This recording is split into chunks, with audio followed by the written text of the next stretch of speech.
Pessoal, para os que não me conhecem, meu nome é Michele.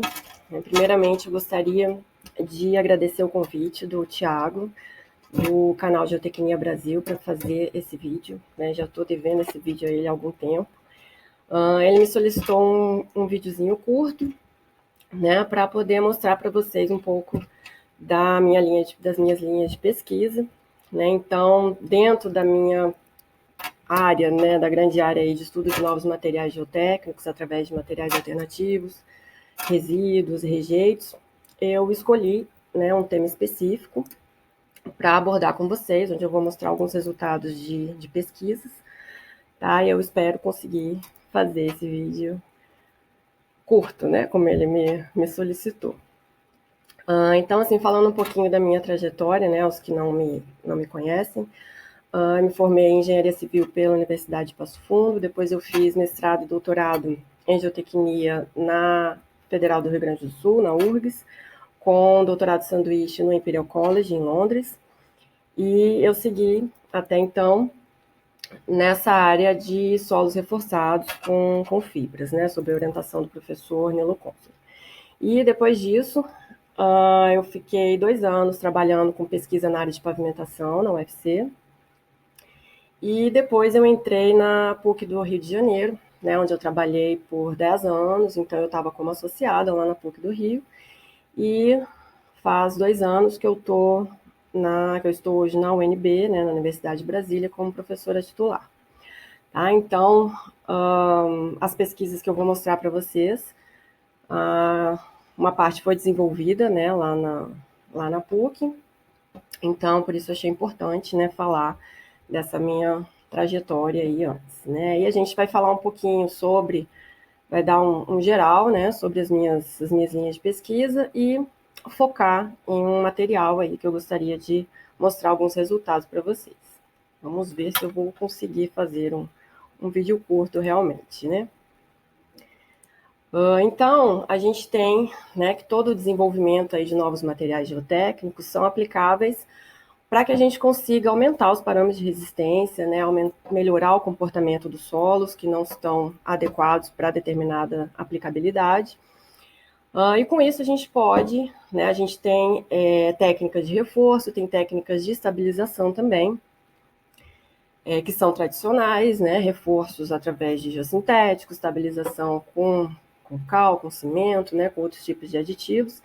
E dentro dessas linhas de reforço e de estabilização, a gente tem o uso de novos materiais, que vêm a ser materiais alternativos, resíduos, materiais inertes, e resíduos, rejeitos, materiais que tenham geração em grande quantidade, para que a gente possa aplicar na geotecnia, mas sempre com o intuito da gente melhorar o comportamento do solo, melhorar ou do material que a gente está tentando aplicar, tá? E por isso a gente pode utilizar, as pesquisas que a gente tem desenvolvido são principalmente para o uso desses materiais reforçados ou estabilizados em estabilidade de taludes, solos de fundação, camadas de aterros, base de pavimentos, misturas asfálticas também, tá? Então, mas sempre a gente tem que pesquisar esses novos materiais com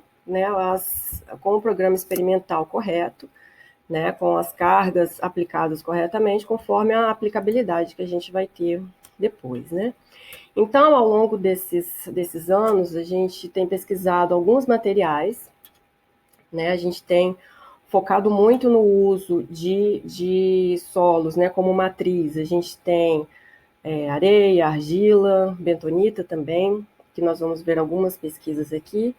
E, ultimamente, a gente tem também desenvolvido algumas pesquisas no intuito de resíduos de mineração, resíduos de minério de ferro, de minério de ouro, utilizando ele da forma pura, 100% rejeito, para a gente conseguir melhorar, com reforço, com estabilização também.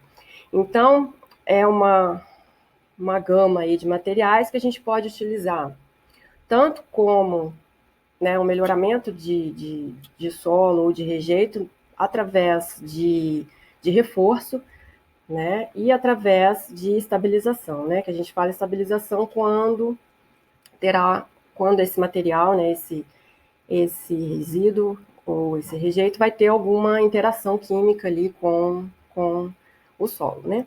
Então, a gente tem aqui diversas cinzas que já foram utilizadas pelos meus grupos de pesquisa, desde cinza de resíduo sólido urbano, cinza de carvão mineral, cinzas de casca de arroz, de bagagem de cana-de-açúcar, como também a gente tem a linha de reforço com fibras, né? Então, bastante coisa na linha de fibras reforçadas, de solos reforçados com fibras de polipropileno, fibras sintéticas, então.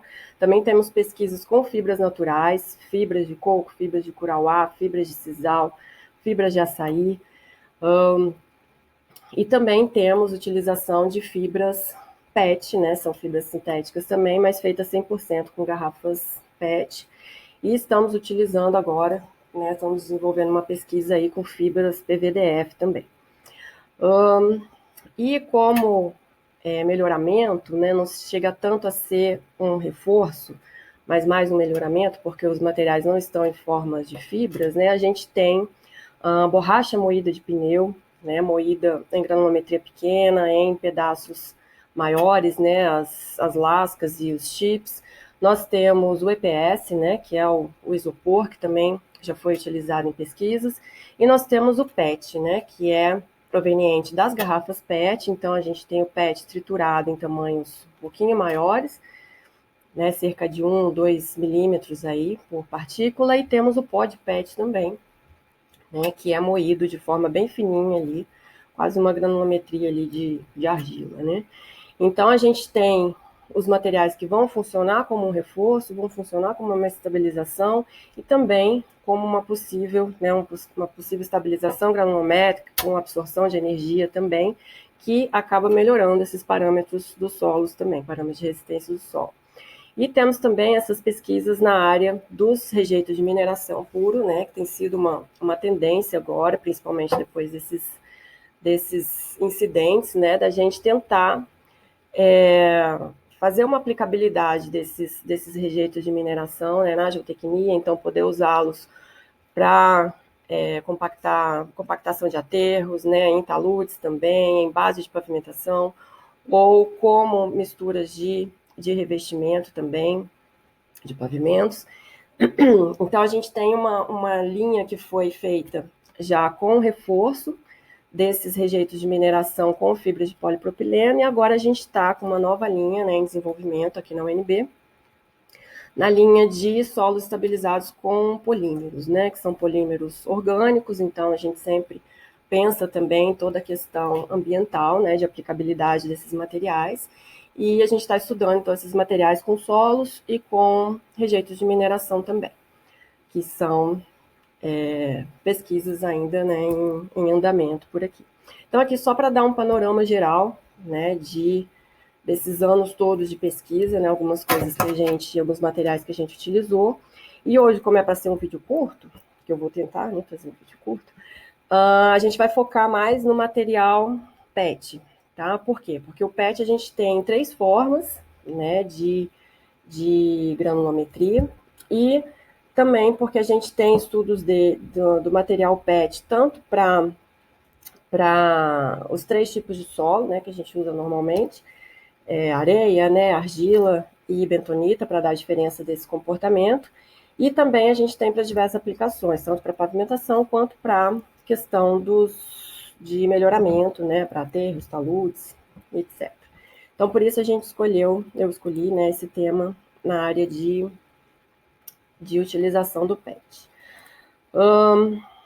Então, o PET realmente, né, como todo material plástico, tem sido uma problemática gigantesca aí, né, mundo afora. Então, a gente tem esse vídeo aí que foi divulgado pela CNN em 2018, né, que mostra a quantidade aí de material, né, onde eles fizeram uma força-tarefa, né, lá na capital da República Dominicana, e durante 3 dias eles coletaram 30 toneladas de lixo plástico, né? Então, é uma problemática realmente grande, né? Que agora que a gente está, né? Que o mundo está se atentando realmente a isso, já existe toda, né, um estudo também de microplásticos que estão no oceano, né, que os animais se alimentam, e acaba gerando problemas de saúde mesmo, né? Então, a PET tem sido, né, as garrafas PET, né, e os plásticos de uma forma geral, tem sido uma forma de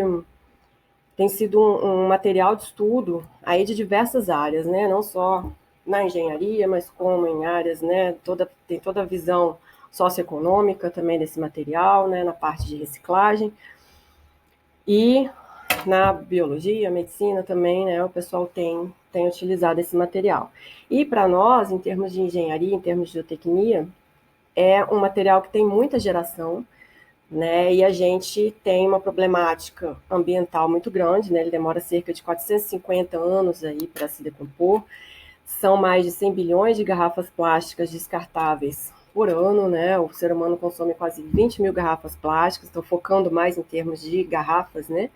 Que é o nosso estudo aqui. 1 milhão de garrafas plásticas são compradas a cada minuto, né? Então a gente tem assim geração de 360 milhões de toneladas, né? A previsão para 2050 é a geração de 1 bilhão aí de toneladas de material plástico. Então realmente é preocupante e é uma tendência de estudo desse material, né? Porque apesar de a gente ter todo já, né, um processo de reciclagem, né? Saber que esse material pode ser reciclado, pode ser reutilizado. A gente tem poucas regiões, né, falando principalmente em Brasil, poucas regiões que fazem o uso dessa reciclagem.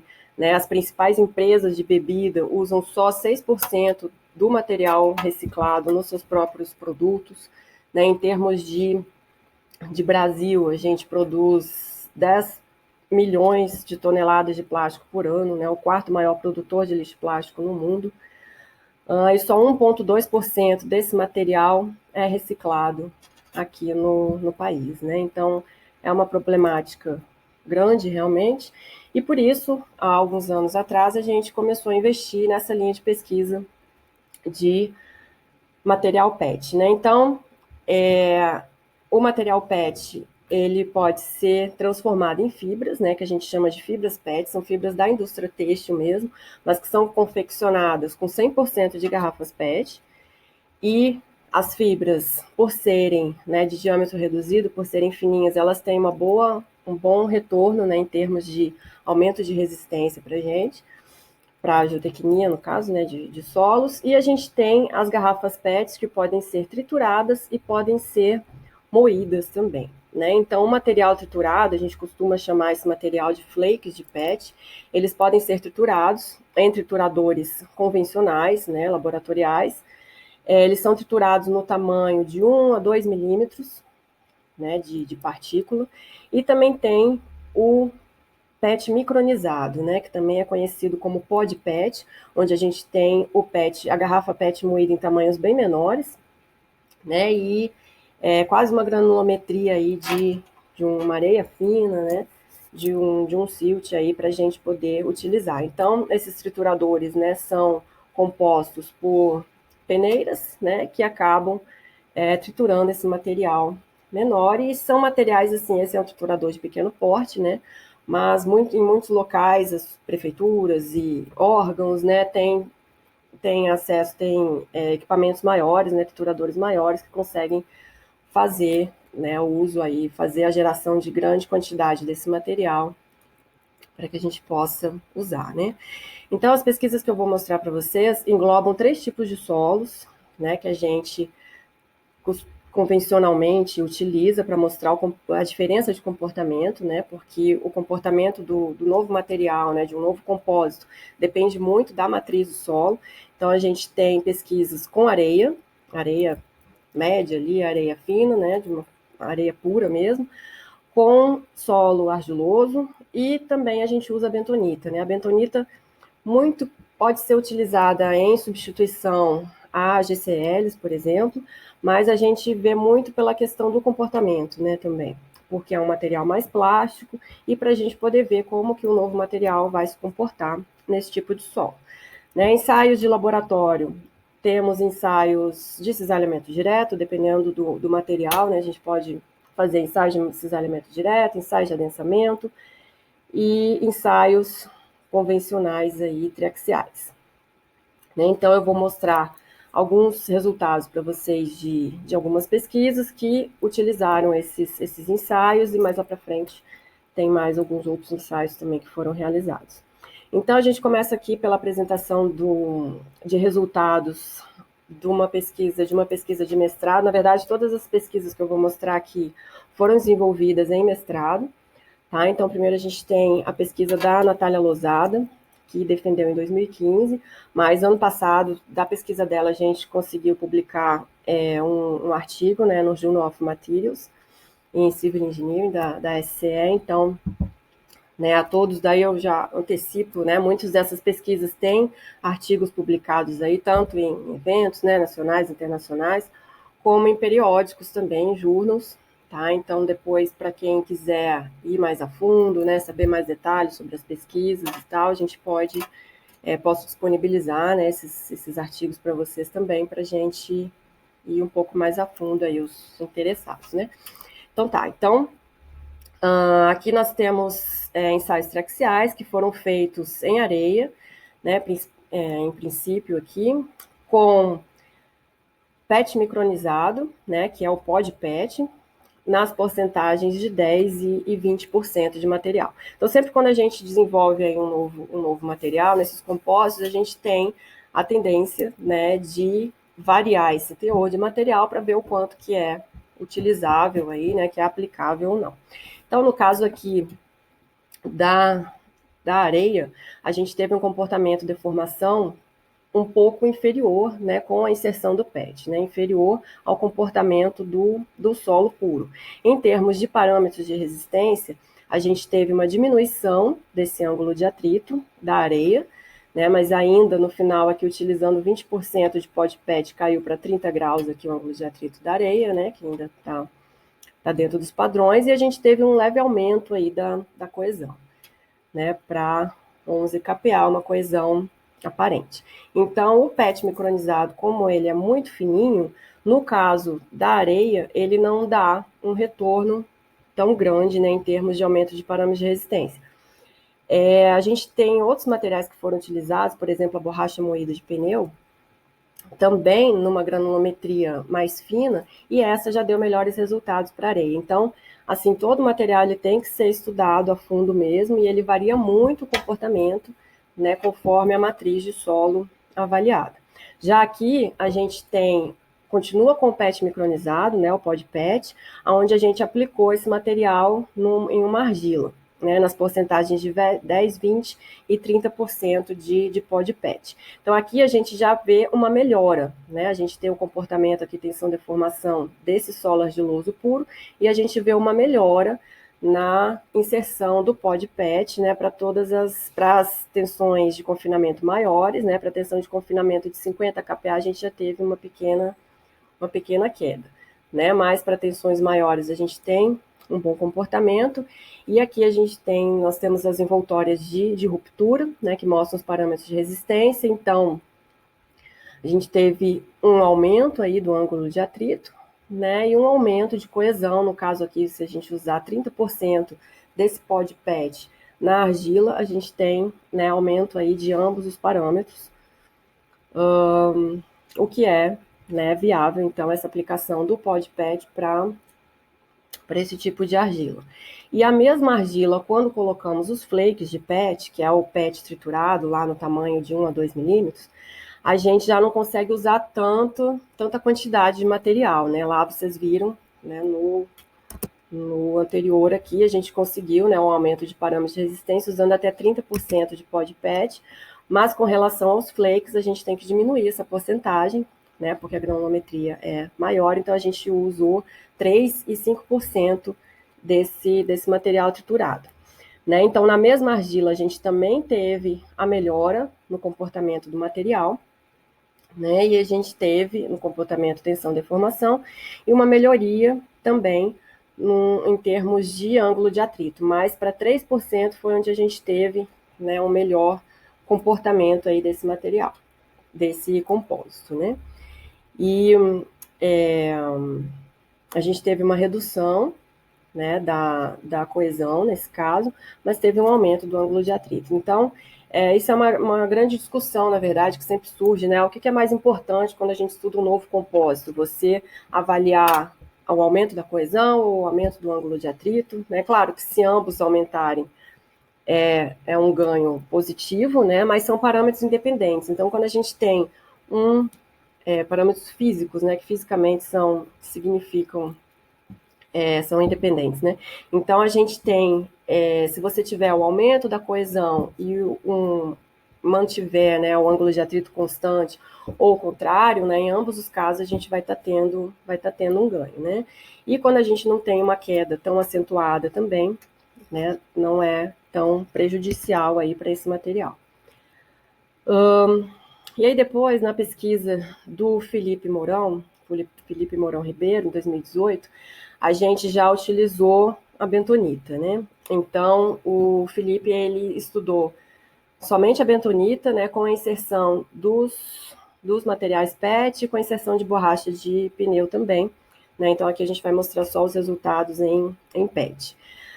No caso da bentonita, a gente já tem um comportamento diferente, né, do que a gente vê mais na areia e na argila. Então, a gente tem um pico mais incidente aqui, né, no caso da bentonita, pelo comportamento desse material, e uma queda pós-pico, né, levando aí ao comportamento residual desse material. E então a gente tem aqui as curvinhas em azul são da bentonita pura, né, e as curvas em verde e em amarelo já são da bentonita, nesse caso aqui com o pó de PET, onde foi utilizado 5 e 10% de pó de PET. Então a gente observa que para a tensão de confinamento ali de 100 kPa, a gente teve um ganho grande, né, em termos de resistência de pico. Para 50 kPa a gente também teve um ganho de resistência, né, mas para 100 kPa foi mais acentuado. E no caso de 150 kPa, já não teve tanta mudança em termos de resistência de pico, né, de aumento. Mas o que é bom é que essa queda pós-pico, né, a gente não tem a queda do material diretamente lá para o residual da bentonita, né, então a gente tem uma queda pós-pico, mas a gente tem esse material se mantendo aí, né, até deslocamentos maiores, sem ter uma queda lá para o mesmo material de origem, né, sem esse melhoramento. Então, o PET foi positivo aqui, né, a inserção do pó de PET em ambas tensões, em ambos teores. E aqui a gente já tem um comportamento com os flakes de PET, que é o material triturado, né, um pouco maior. Aqui a gente já percebe uma diferença de comportamento, né, onde a gente também tem esse aumento de tensão de resistência aqui de pico, né, também tem essa questão de manter o pós-pico, mas ele foi efetivo para todas as tensões de confinamento, né, em maior efetividade aqui no caso do que no PET, né? No caso do flake, ele utilizou 5 e 10% também, as mesmas porcentagens do PET, né? E a gente obteve aqui para 10% de material triturado, a gente teve um melhor comportamento. Então, esse é um ganho muito grande, né, em termos de mudança de comportamento do material, sendo que não é um material que vai estar estabilizando, então a gente não tem reações químicas aí, né, ocorre basicamente uma estabilização granulométrica, né, juntamente com uma absorção de energia que esse material provoca, né, no solo, mudando esse comportamento, né, e por ser um material mais plástico, a gente consegue mostrar aí que tem, né, uma tendência de melhoria também. Então aqui a gente tem as envoltórias de ruptura, né, onde o ganho se dá principalmente no aumento de coesão, né, que passa, né, a ser uma coesão, um aumento aí de coesão aparente, se dá mais no aumento de coesão do que no aumento do ângulo de atrito, né? No caso do flake de PET, a gente tem uma diminuição aí desse ângulo de atrito, né, com as envoltórias, mas a gente tem um grande ganho, né, em termos de coesão aparente, né, aumentando a resistência aí desse material. E quando a gente pega a mesma bentonita e acrescenta fibras PET, né, aquelas fibras que são feitas 100% com garrafa PET, essas fibras elas são muito fininhas, tá? Elas têm o diâmetro aí correspondente a 1,4 DTEX. Então, aqui, no caso da fibra, a gente já tem um reforço, né, onde essas fibras estão agindo aí dentro do solo, né, elas são tracionadas, e isso provoca um comportamento melhor, né, desse material. Então, a gente vê aqui que o material muda completamente, né, com a inserção da fibra. A gente tem um aumento de resistência de pico para as tensões mais baixas aqui, de 50 e 100. Tá? Aqui foi usado 5% de fibra PET e 7% de fibra. Tá? Para ambas as porcentagens, a gente vê um aumento positivo aqui da tensão de pico, da resistência de pico, e principalmente aqui, o que é mais interessante é essa constância aqui no pós-pico, né? Então tem uma leve queda pós-pico e ela se mantém, né? O material reforçado se mantém aqui, não tendo uma queda para resistência residual lá do material de origem, né? Do material puro. Então é um ganho bem significativo, né? Numericamente, né? Em termos de ângulo de atrito e de coesão, a gente tem um ganho, né? Principalmente na coesão, como a gente pode ver aqui nas envoltórias, mas esse comportamento, né, de conseguir trabalhar na tração ali, conseguir segurar, né, o comportamento desse material é o que mais impressiona, né, nesses materiais que tem o pico mais pronunciado, né, de resistência. Então, materiais mais plásticos, né, e que poderia ser aplicado também a argila mole, argilas moles, né, mas aí, claro, teria que ser estudado, né, para as argilas moles específicas, né. Então, como a gente trabalhou com bentonita, ele também fez ensaios de adensamento, para a gente ver o comportamento desse material. Então, a gente vê que o comportamento dele, em termos de adensamento, né, de variação aí de índice de vazios, não se altera, né, significantemente aí com a inserção do PET estruturado, do pó e da fibra também, né, tem um pequeno retorno, né, desse material, um pequeno retorno aqui na diminuição, né, do índice de vazios com o material reforçado, mas não chega a ser uma alteração tão significante, né? Bom, daí depois a gente parte para outra pesquisa, agora do Felipe Senes, que o Felipe utilizou apenas areia, né, com as fibras PET, só as fibras PET também, onde as fibras foram fornecidas para a gente da indústria têxtil com diâmetro de 3,3 DTEX e mais fininha ainda com 1,4 DTEX. Só que as fibras de 3,3 DTEX têm 56 milímetros de comprimento e as de 1,4 DTEX são mais curtas, né, tem 38 milímetros, porque elas vêm já assim, né, como refúgio ali da indústria têxtil para a gente poder utilizar. Então ele também fez ensaios traxiais, né, no comportamento traxial a gente percebe, né, um aumento, então sempre tem essa questão de quando a gente usa fibras, né, fibras sintéticas e fibras naturais também, a gente percebe isso. No momento ali, cerca de 2% de deformação axial já começa essa fibra a agir, né, onde tem um aumento sempre constante aí, né, sempre paralelo, as curvas reforçadas, né, ficam paralelas e fica esse comportamento resistente sempre crescente, né, não, a gente não observa picos de resistência, e depois, né, através de outras pesquisas, a gente fazendo ensaios que levavam a deformações maiores, a gente descobriu que não existe esse pico de resistência, porque as fibras, elas estão sempre trabalhando, né, na atração, então elas se esticam, rompem, continuam atuando ali, então nunca a gente tem uma queda, né, desse material. E com relação ao diâmetro, né, as fibras mais fininhas são as que acabam tendo um melhor comportamento, né, e o mesmo a gente obteve aqui, né, o Felipe utilizou aqui os dois diâmetros, né, de fibra, e a gente teve um melhor comportamento aqui, né, comparando com o solo, aqui nas envoltórias do solo puro, né, então a gente teve um aumento de coesão aparente e um aumento aqui de ângulo de atrito para essa fibra mais fininha, né, então a gente foi aqui para 44 graus, né, de ângulo de atrito, onde originalmente essa areia tinha 32 graus de ângulo de atrito, né? Então, como a gente teve um bom ganho também com isso, a gente Depois, né, sempre quando a gente faz pesquisas com solos reforçados com fibras, após os ensaios, a gente exuma esse material, né, pega as fibras e mede essas fibras. Então, sempre a gente tem esse retorno aqui de que as fibras, após o ensaio, elas estão com comprimentos maiores, né? Então, isso mostra também, né, um reforço de que as fibras estão atuando positivamente aí na tração dentro dos materiais, né? E aqui a gente tem um corpo de prova que foi feito ensaio de tomografia, né, após o ensaio.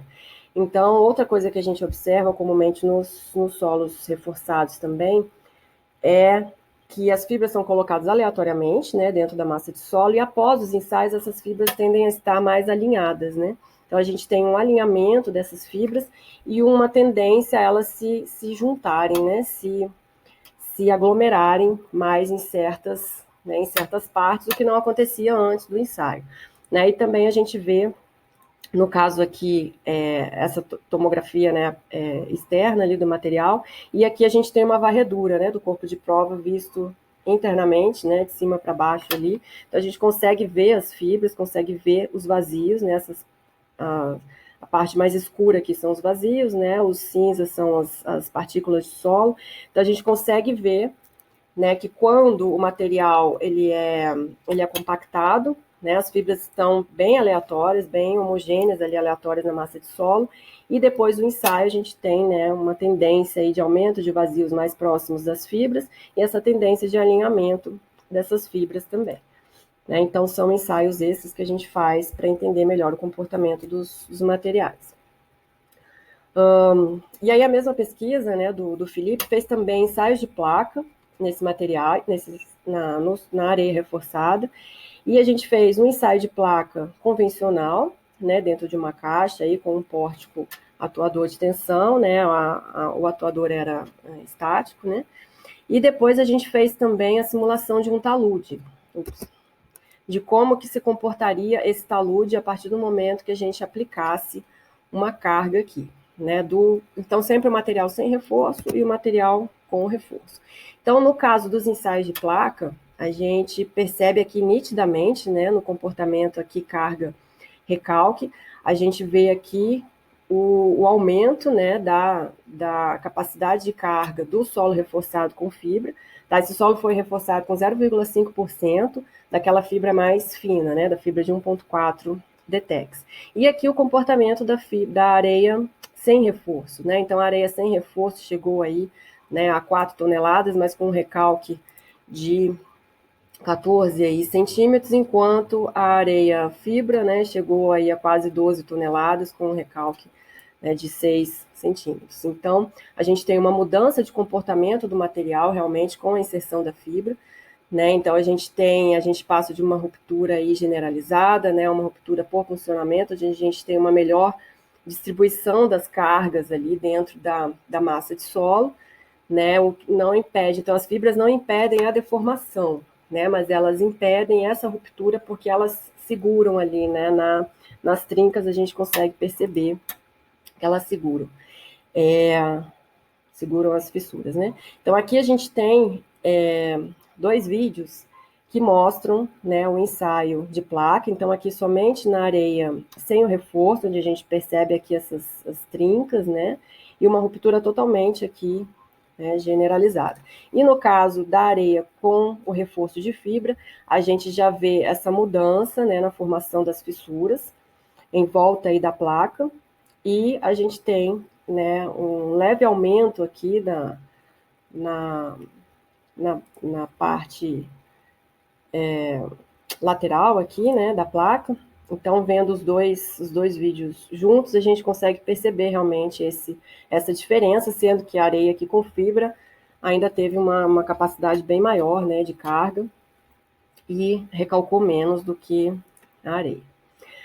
No caso do talude, né, então a gente fez essa simulação de um talude, né, onde os transdutores foram colocados aqui lateralmente, né, para a gente ver essa deformação. E aqui nas fotos a gente percebe, né, a gente tem as fotos olhando aqui nessa direção, né, do talude.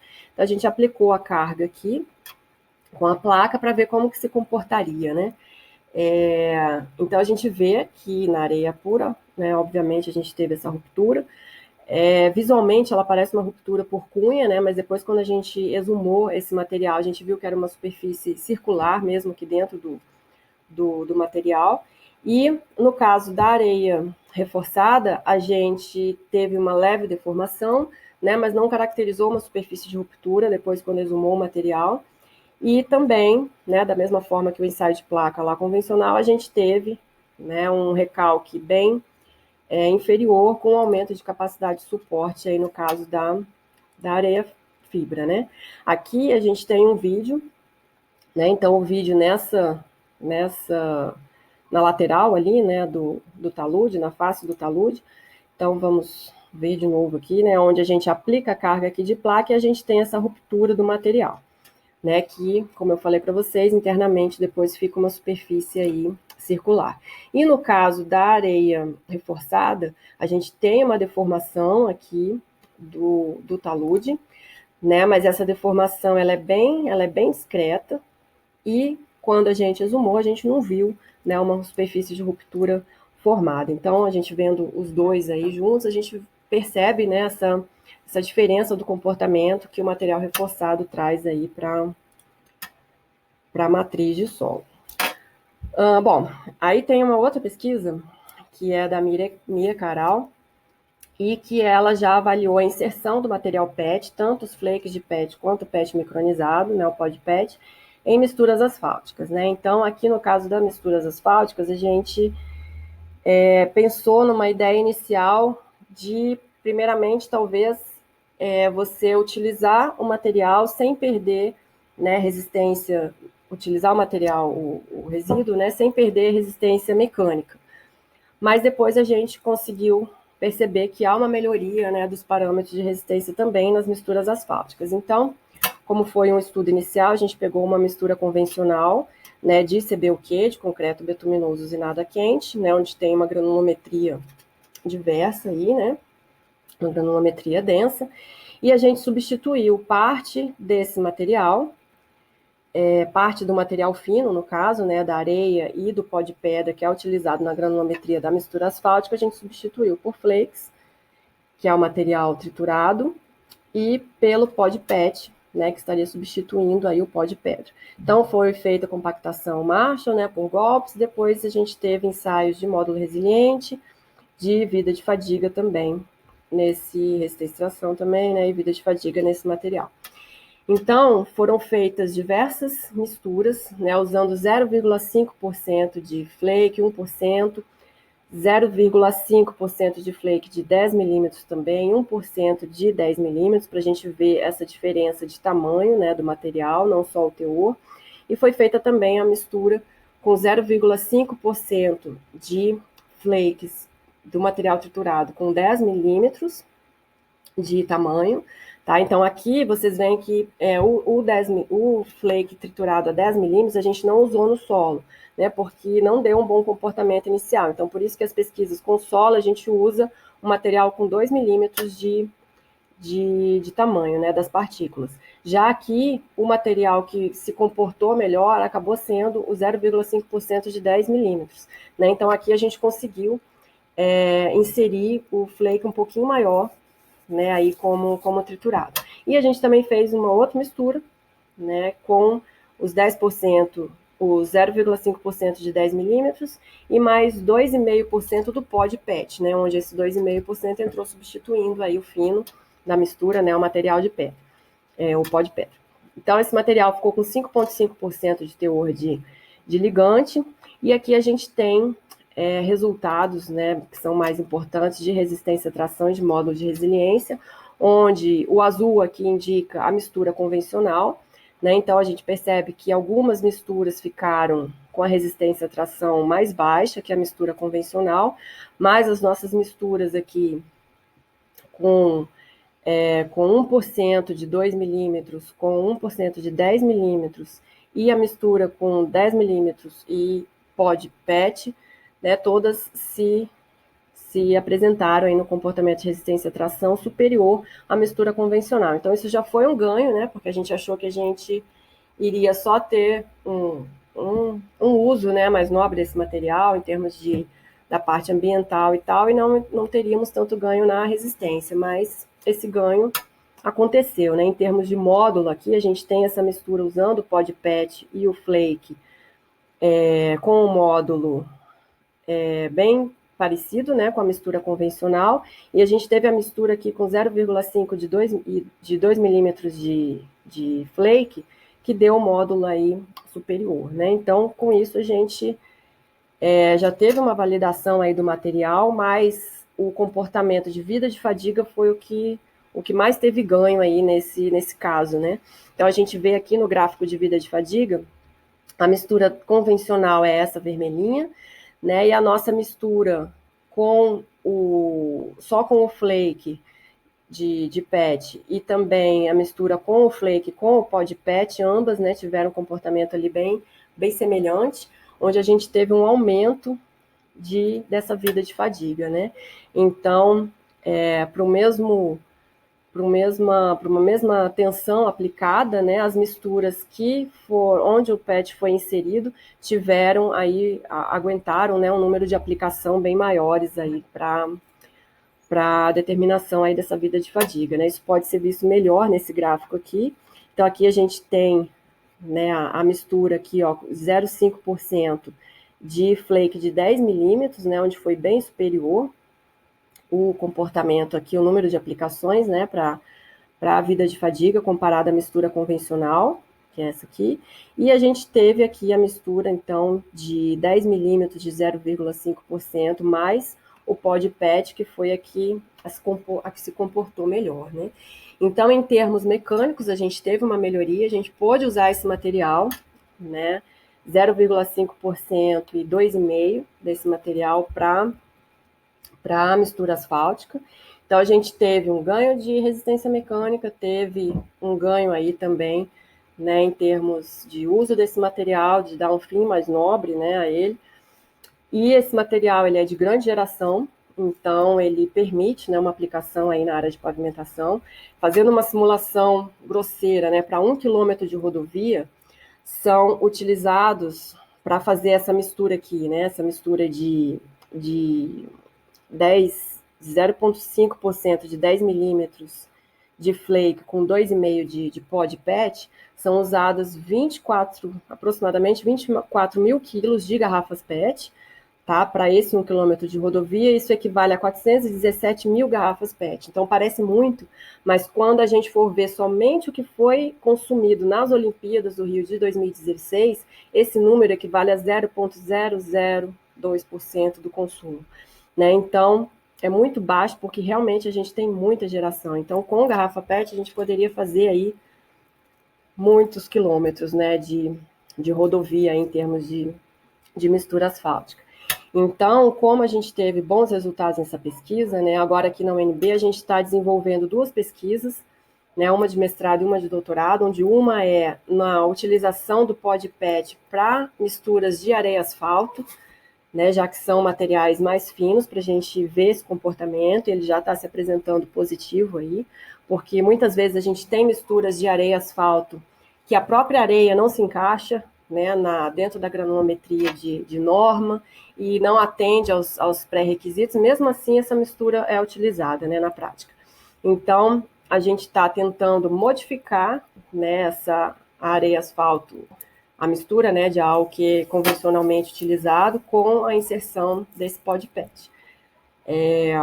E outra pesquisa que está sendo desenvolvida é em cima das misturas asfálticas finas, né, das MAFs, aonde a gente está fazendo misturas convencionais, né, e depois vai avaliar aí, em termos de módulo dinâmico também, essas MAFs com inserção de PET, para ver qual que é o máximo de PET, né, tanto de PET triturado quanto de pod PET que a gente pode usar.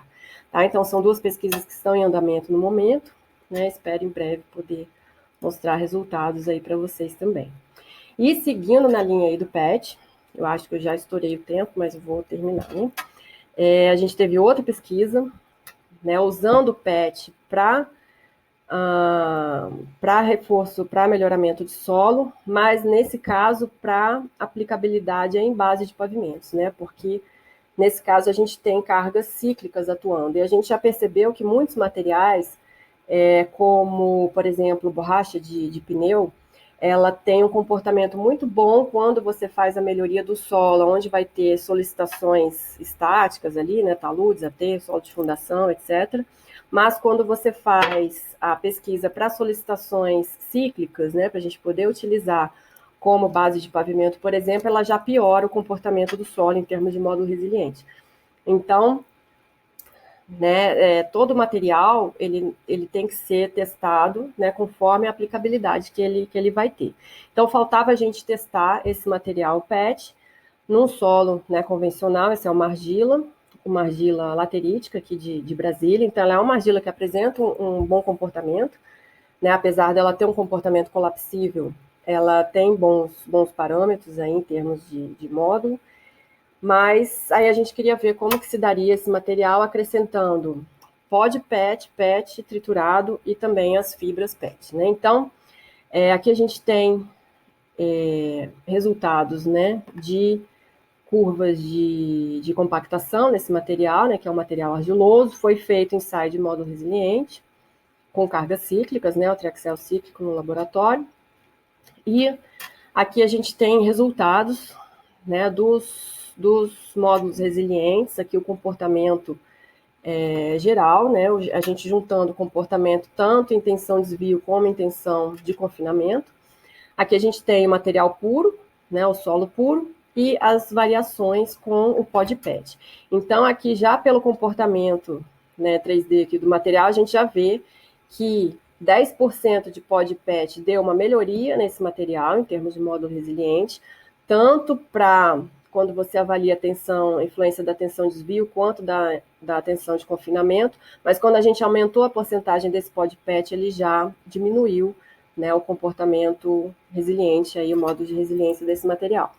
Então, no caso de a gente utilizar o pó de PET, né, ele se manteve adequado. Aqui a gente vê os resultados de módulo para 10%, né, que deu superior aqui ao solo puro, tanto para tensão de desvio quanto para tensão de confinamento. Já quando a gente adicionou esse mesmo solo, o material triturado, a gente já teve, né, teve uma melhora, mas uma pequena melhora, né, um pouco inferior ao que a gente viu aqui, né. Então aqui a gente chegou a módulos aí a quase 250 de módulos de resiliência, que a gente teve um aumento mais menor, né, no caso da utilização de 3% de material triturado. Quando a gente inseriu 5% e 7%, a gente já teve, né, uma baixa. Então, essa foi a pesquisa da Bárbara, né, Carvalho, que desenvolveu a sua dissertação, né, de mestrado nesse tema. E a gente vê que tem, né, no caso do flake, uma influência maior aí para desvio do que para tensão de confinamento. Já no caso, quando a gente coloca fibras PET, as fibras também, elas tendem a não ter um comportamento tão bom em módulo resiliente, né, em modo de resiliência para as cargas cíclicas, e ela tende a ter um comportamento muito bom quando a solicitação é monotônica, lá estática, né? Então, a gente teve uma queda, né, do módulo resiliente quando comparado com o solo puro. A gente teve um aumento, né, um leve aumento aqui em termos, analisando a influência da tensão desvio, né, mas um aumento inferior ao que a gente obteve com o material triturado, né, e na tensão desvio a gente quase não teve diferença. Então, poderia ser aplicado? Poderia, 0,25% dessa fibra de 1,4 DTEX, né, poderia ser aplicado em termos de utilização de material, né, da parte ambiental aí, mas tem um pequeno ganho, no caso de módulos de resiliência para esse material.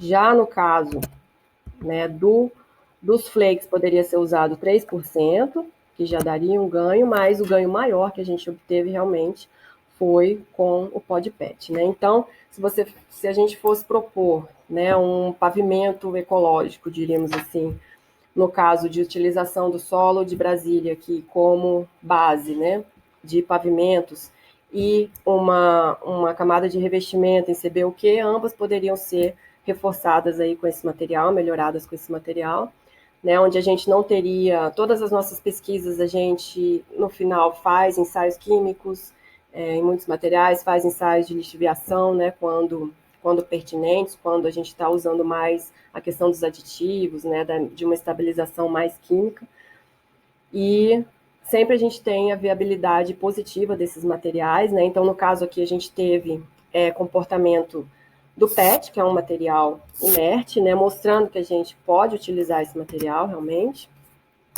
para diversas aplicabilidades, para diversos tipos de solo. Eles geram comportamentos distintos também, né? Então a gente consegue. Então, sempre quando a gente vai avaliar um novo material, a gente precisa estar atento ao comportamento da matriz, né, do solo, que influencia, ao comportamento do resíduo, porque ele, em teores distintos e em granulometrias distintas, em formas distintas desse mesmo material, a gente vai ter comportamentos diferentes também. Então, você está gerando um novo compósito, né? E muito tem a ver também, é importante ressaltar, que as nossas normas, né, as nossas normas de aplicação aí de materiais, né, de parâmetros de resistência, elas estão em cima, teoricamente, do material puro, né, que a gente realmente conhece. Quando inserimos um novo material, a esse material puro, a gente tem uma mudança de comportamento bem distinta. Então, muitas vezes, a gente tem um ganho, mas a gente quer avaliar dentro daquela norma para o solo puro, onde não se aplica, né? Então, novos modelos, na verdade, deveriam ser desenvolvidos, né, na parte numérica aí para avaliação do comportamento desse novo material. Realmente tem muita coisa a ser estudada ainda nessa área, mas experimentalmente, né, a gente já está conseguindo mostrar que tem um bom comportamento, né, e a nossa pretensão é levar esse material ao campo também para verificar, né, a sua viabilidade. Então, no caso aqui do material escolhido, da PET, a gente viu que tem aplicação para solicitações estáticas, né, aterros, taludes, tem também aplicação para pavimentação, para base, para misturas asfálticas, e com isso a gente pode estar dando um material de alta geração, com isso a gente dá um novo fim, né, a esse material, e tem tanto o viés ambiental aí como socioeconômico também envolvido.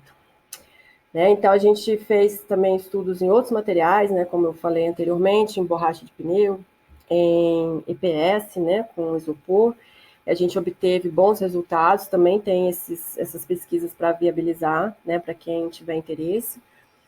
E como eu havia dito lá no início, né, hoje a gente está com uma nova linha aí, né, estudando os aditivos poliméricos, onde a gente está tendo bons resultados, né, e principalmente para rejeito de mineração. A gente está tendo bons resultados tanto para aplicabilidade, né, estática aí como cíclica, e principalmente em rejeito de mineração a gente está tendo uma boa aceitação, né, desse material, onde a gente está conseguindo. A gente já teve estudos com rejeito de mineração reforçado com fibra de polipropileno, onde foi super positivo, e também agora com a questão do polímero, né, que deixa o material bem rígido, né? Então, esse material pode inclusive ser aplicado em vias, né, com questões ambientais, como camada de revestimento, né, sem necessitar do revestimento em si. Então, saí um pouquinho da linha aqui do PET para falar das novas pesquisas que estão sendo desenvolvidas agora, né, aqui pelo meu grupo da UNB, e fica aí a fotinha do meu filho, né, do nosso mascote aí, que também ajuda na reciclagem aí do material PET. Então, eu agradeço a oportunidade de mostrar essa pesquisa aí, as pesquisas para vocês, né, através do canal Geotecnia Brasil, através do convite do Tiago, que eu agradeço novamente. Ficam aí os meus contatos, né, meu e-mail, tem aí o currículo Lattes também, onde vocês podem ver outras pesquisas, né, as que estão em desenvolvimento, as já desenvolvidas com os outros materiais que eu citei lá inicialmente. Quem tiver interesse em maiores informações pode entrar em contato, né? Estamos sempre abertos aí a novas parcerias, novas ideias também, principalmente pessoal da prática, né? Porque como vocês perceberam, a minha carreira, a minha trajetória é acadêmica, né? Apesar de focada e sempre em aplicabilidade, né? Nos estudos experimentais. Então, uma visão da prática, né? Sempre é sempre um bom retorno para a gente também com relação, né? E existe um pouco de preconceito na questão do uso de resíduos, né, de novos materiais, é uma coisa que é uma tendência, né, que vem aumentando ultimamente, mas ainda muitos, né, na parte prática resistem aí a essas aplicações. Então, vai ser muito bom ter um retorno de vocês, né, e qualquer coisa, qualquer informação que precisarem, podem entrar em contato comigo, tá? Fico à disposição de vocês. Então, muito obrigada e fico à disposição de qualquer questionamento de vocês. Obrigada.